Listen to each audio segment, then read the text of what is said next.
Hi, I'm Rob Talbot, I'm Emil Edwards. and today we're going to talk about the dark side, unfortunately, of having a gun. Now, Emil, we would hope that people never have to pull the trigger in self-defense, but when you have a gun, there's a chance that could happen. So let's talk about that. Let's talk about what a person should do if they do, unfortunately, have to defend themselves using a firearm. Let's keep this in mind that when an event happens, it's like a 1,000-piece puzzle. Okay? It's 3 o'clock in the morning, you're sound asleep. And the next thing you know, your alarm's going off and you hear breaking glass. Okay, someone's breaking into your home. They're not there to get a bowl of sugar at 3 o'clock in the morning. So you grab your firearm, whether it's a handgun or shotgun or whatever, you grab your firearm and you want to secure your castle. And your home is your castle. And if in the event during the check of your home, you run across a perpetrator, and that perpetrator you shoot, they go down. You want to make sure that that perpetrator is no longer a threat. Mm-hmm. And you also want to remember, most folks go in groups of 2. So you always want to make sure, just because the person's down, that your house is safe. You want to make sure that your house is safe. Okay? When that is done, the next thing you want to do is you want to make sure that your family is safe. You might want to have a little duress code in situations like that, where you would say a word and your child would give you an answer. And if that answer comes back in plural sense, like you say pilgrim and he says colonists, okay, that tells me, okay, there's somebody in his room. Interesting. Okay? You want to make sure your family is secure and safe. When you have to take that act of shooting someone in your home is now a crime scene. You want to get your family out of there. You don't want them to be in the crime scene with a person laying on the floor of your house. So you escort your family out, even if you have to blindfold the children so they don't see anything.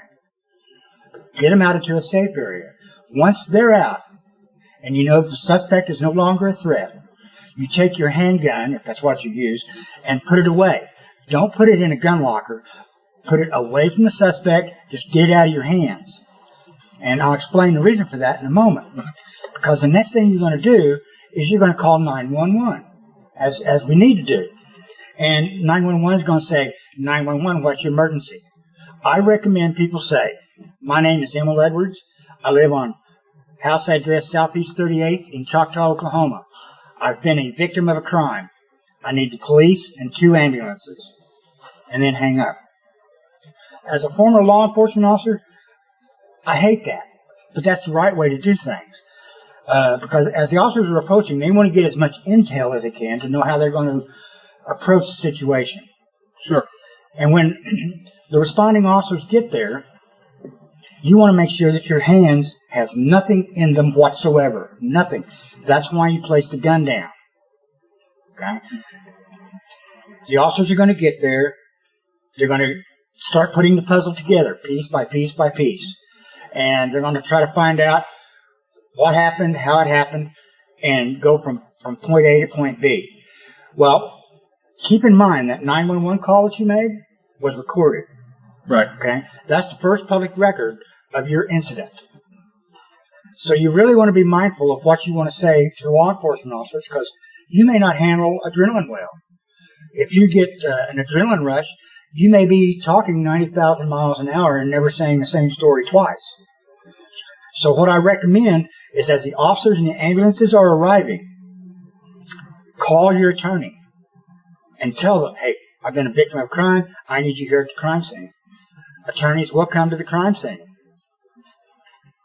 Now, when the police get there, I'm going to tell you, there's a very good possibility they're going to put handcuffs on you and set you in the back seat of their police car. Why? They have to make sure that the scene is secure. Sure. And when they do that, and you're sitting in the back seat of the police car, don't talk to yourself, because you're probably being recorded.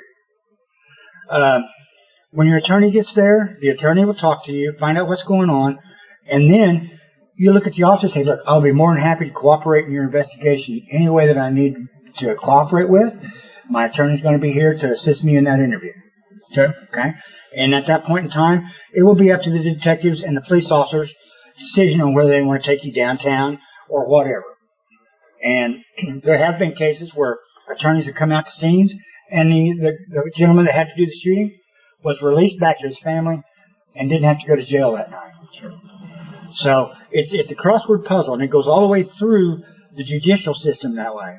The investigators submit all their findings to the DA. The DA says, well, do we have a case or not? And if they says yes, then you have a criminal trial. If he says no, they tend to dismiss and go from there. But pretty much, if you ever use a firearm, you can pretty much assume and assure yourself that a civil lawsuit is going to follow. So you want to be ready for that as well. And those are more time-consuming than the criminal justice system can be. So you want to make sure you have a good attorney and that they can cover you criminally and civilly, so that everything flows in the judicial courts and systems. So let's take a quick second, though, to talk about the spouse who didn't fire the firearm.